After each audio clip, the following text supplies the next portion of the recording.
ପାଦ ଧୂଳି ଯୋଉ ସ୍ତ୍ରୀ ସବୁଦିନ ଲଗାଏ ତା ମନ ଅନ୍ୟ ଆଡେ ଇତସ୍ତତ ହବନି, ମନ ଅନ୍ୟ ବାଟରେ ଯିବନି। କାହିଁକି ସ୍ୱାମୀ ସବୁଦିନ ମନେ ପଡିଲା, ଧୂଳି ଲଗେଇଲି, ସ୍ୱାମୀ ପ୍ରତିମୂର୍ତ୍ତି ଆଙ୍କି ହେଲା, ଆଉ ଅନ୍ୟ ଆଡେ ମନ ଯିବନି। ଯୋଉ ସ୍ତ୍ରୀ ସ୍ୱାମୀକି ଛାଡେ, ଧୂଳି ଟିକେ ନ ଲଗାଏ, ସ୍ୱାମୀ ଜମା ମନେ ପଡିବନି। 6 ମାସ ପରେ ଆଉ ସ୍ୱାମୀ ମନରେ ନଥବ କି କୋଉଠି। ତେଣୁ ମନ ଭୁଲ ବାଟରେ ଟାଣିବ। ଆପଣ ମାନେ ମହିଷୀମା ପୂଜ୍ୟା ନମସ୍ୟା ସମ୍ମାନସ୍ପଦା ସମ୍ମାନନୀୟ ସ୍ୱାମୀର ବିଦେଶକୁ ଗଲେ ଧୂଳି ଟିକେ ରଖିଲେ ମନେ ରଖ ମା। ଆଉ ଯୋଉ ସିନ୍ଦୁର ଯିବା ମାରୁଛ ଟିକିଲି ଲଗେଇବନି। ଟିକିଲି ଯୋଉ ନାରୀ ଲଗାଏ ସିଏ ସଧବା ହୁଏ, ସିଏ ନିଜେ ବିଧବା ହୁଏ। ଭାରତୀୟ ସଂସ୍କୃତି ସିନ୍ଦୁର ଥରେ ଲଗେଇଲେ ଲିଭେଇବାର ନିୟମ ନାହିଁ। ଟିକିଲି ଲଗେଇଲେ 5 ଟଙ୍କା ଦାମ।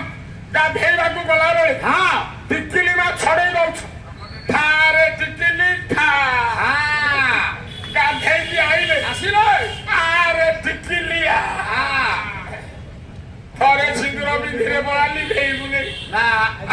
ଟିକିଲି କଣ ଟିକିଲି କଣ ଜମା ଟିକିଲି ଲଗେଇବନି। ମୁଁ ବାରମ୍ବାର କି କହୁଛି ପଛମରାତି ବାଲାରେ ସବୁ ସିନ୍ଦୁର ଲଗେଇବ ଆଉ ସ୍ୱାମୀର ପାଦ ଧୂଳି ଲଗେଇବ। କୌଶଳିଆ କରିକି ସୁମିତ୍ରା ଦଶରଥର 3 ରାଣୀ ଏପଟରେ ଆଣେ ରାଜା ପାଣ୍ଡୁ କର ଗୃହାତ। କର ବୋଲେ ଖୋଜଣା, ସାରେ କର ହାତ ଧରିଥିଲେ। କର ଗୃହାତ ଏ ରାଜା ପାଣ୍ଡୁ ଚନ୍ଦ୍ରବଂଶୀ ଦଶରରେ କୋଶଳ ଇନ୍ଦ୍ର, କୋଶଳ ରାଜା କେକୟ ଇନ୍ଦ୍ର, କେକୟ ରାଜା ତାଙ୍କଠୁ କର ଗ୍ରହଣ କଲା ଖୋଜଣା। ଏଡ଼େ ବଳିଷ୍ଠ ପାଣ୍ଡୁ ବିନା ମତ ସୁମିତ୍ର। ସୁ ବୋଲେ ଉତ୍ତମ, ମିତ୍ର ବୋଲେ ବନ୍ଧୁ। ସବୁ ବନ୍ଧୁ ମାନେ ପାଣ୍ଡୁକୁ ମୁଣ୍ଡିଆ ମାରୁଥିଲେ ବିନା ମତ ନମ୍ରତାର ସହ ପ୍ରଣାମ କଥା। ଏପଟେ ରାମ କଥା ଦଶରଥ, ଏପଟରେ ପାଣ୍ଡୁ ସଦାରଥ ମହମ୍ମଦାନଙ୍କ ପରିପାଳନେନ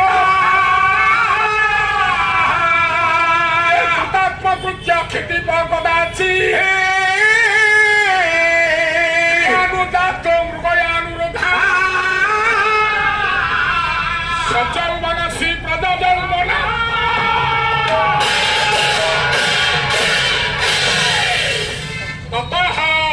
ତାପରେ ପ୍ରଜାମାନଙ୍କୁ ପରିପାଳନେନ ପାଳନ କରି କରି ତ୍ରେତୟା ଯୁଗରେ ଦଶରଥ ହାଲିଆ ହେଇଗଲା। ପ୍ରିୟା ଅନୁରୋଧା, ପ୍ରିୟ ଅମାତ୍ୟ, ପ୍ରିୟାନୁମାତ୍ୟ, ପ୍ରିୟ ମନ୍ତ୍ରୀ ପରିଜନ ଆଙ୍କୁ ସାଙ୍ଗରେ ଧରି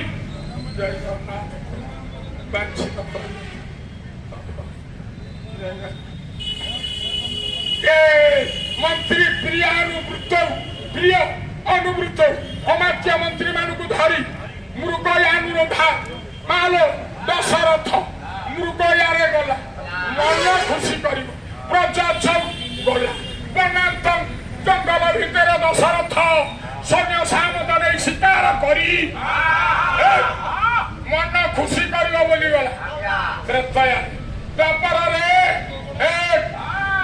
ପ୍ରଦାନ ରାଜା ପାଣ୍ଡୁ ପ୍ରଜାମାନଙ୍କୁ ପାଳନ କରି କରି ହାଲିଆ ହବାରୁ ପ୍ରିୟା ଅନୁବୃତ୍ତ ଯୋଡ଼ିଏ ପ୍ରିୟା, ଗୋଟିଏ ମାତୃ, ଗୋଟିଏ କୁନ୍ତୀ, ପ୍ରିୟା ଅନୁବୃତ୍ତ, ପ୍ରିୟାନୁବୃତ୍ତ, ପ୍ରିୟ ଅନୁବୃତ୍ତ, ପ୍ରିୟାନୁବୃତ୍ତ 2 ସ୍ତ୍ରୀ କି ପାଣ୍ଡୁ କୁନ୍ତୀ ମାତୃ କି ଧରି ଶିକାର କରିବ ବୋଲି ଜଙ୍ଗଲକୁ ଗଲା।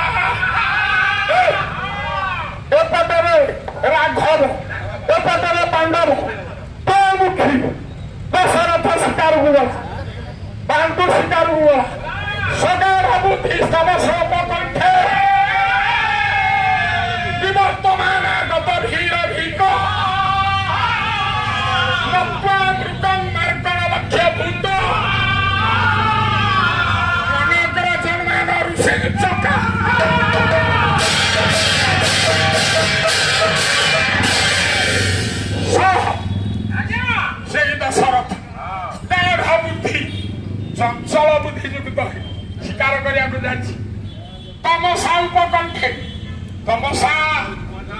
ତମସା ନଦୀ କଣ୍ଠା କୂଳ ତମସା ନଈ କୂଳରେ ଦଶରଥ ଧନୁ ଧରିକି ବୁଲୁ ବୁଲୁ ସକାଳ ବୁଦ୍ଧି ତମସ ଉପକଣ୍ଠେ ବିବର୍ତ୍ତମାନ ଗତାଭି ଅଭିକ ଭି ବଳେ ଭୟ ଅଭିକ ନିର୍ଭୟରେ ଦଶରଥ ବୁଲୁ ବୁଲୁ ମତ୍ୱା ମୃଗଂ ମୃଗଂ ବସଶ୍ଚ କୁରମି ମୃଗାର୍ଥ ହରିଣ ମୃଗାର୍ଥ ପଶୁ ପଶୁ ବୋଲି ମନେ କରି ମତ୍ୱା ମୃଗଂ ପଶୁ ବୋଲି ମନେ କରି ମାର୍ଗଣ ଲକ୍ଷ୍ୟ ଭୂତಂ दशरथ ने बाण का निशान चलाया वो कौन हो अंधा मुनि का बेटा श्रवण कुमार बापा माँ पाई बापा अंध माँ बंधुणी खरा दिन पानी पाई श्रवण कुमार जाई कलसी बुड़ेला बेले दशरथ पाखे जोड़ेबार गोटे शब्द भेदिबार गोटाए ब्रह्मबाण पशु पानी पिउछु बोली चिंता कर शब्द भेदी बाण का निशान चले शब्द भेदी साहस मारदेला से पटे देखिबा सगाढ़ बुद्धि तमस उपकंठे तमसा अंधा अज्ञान अंधकार द्वापर जुगरे चंद्रवंशी राजा पांडु मृगयारे बुलु बुलु बुलु बुलु बुलु बुलु ए मत्वा मृगं अनग्र जन्मानम अग्र जन्मा बोले आगुआ जन्म ब्राह्मण ए जने बाबाजी हे बाबाजी ना कौन किंदम मुनि सारा महाभारत किंदम बाबाजी स्वर्ग को जाऊला बा हेनी स्वर्ग को जाई पाइलानी कहला तू बा हेनु स्त्री संग जानिनु तू बाबाजी कौन स्वर्ग को जीवु इंद्र वज्र मारे किंदम बाबाजी गोटे मृग रूप धरी गोटे मृगुणी सागर सहवास कला बेले राजा पांडु मत्वा मृगम से भाविला ये मृग सी कहीं जान बाबाजी हे मृग रूप धरी मत्वा मृगम राजा पांडु मृग बोली मन कर बाण करी सांसले तपस्वी नक्षन्न तनु हसरेण मूर्ते जनकार महाधे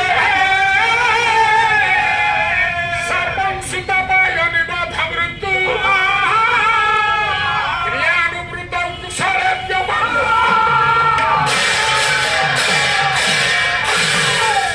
धीरबाबु तपस्विन छन्नतनु मान श्रवण कुमार एते कथा अच्छी कहवा बेल नाई बसिले श्रवण कुमार छोट